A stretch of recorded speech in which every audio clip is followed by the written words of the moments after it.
కీర్తిశేషురాలు శ్రీమతి సూర్యకాంతమ్మ గారు గయ్యాళి పాత్రలకు పెట్టింది పేరు. అలాగే ఆవిడ లాంటి మహానటీమణి నభూతో నభవిష్యత్తు. ఇంకా ఎన్ని జన్మలెత్తినా అటువంటి మహానటిని మనము చూడలేము. ఆవిడ సినిమాలనే చూసుకొని సంతృప్తి చెందాలి. అటువంటి మహానటి తెలుగు వారి ఆడపడుచు కావడము మనం గర్వించదగినటువంటి అంశము. కానీ తెలుగు సినిమా పరిశ్రమ సిగ్గుతో తల వంచుకోవాల్సిన అంశం ఏమిటంటే ఆవిడ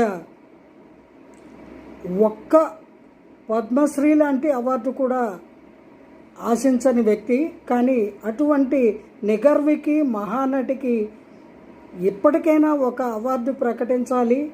ప్రభుత్వాలు కూడా అందుకు ముందుకు రావాలి. అలా రాకపోవడము నిజంగా దౌర్భాగ్యంగా భావిస్తున్నాను నేను. జై గురుదేవ.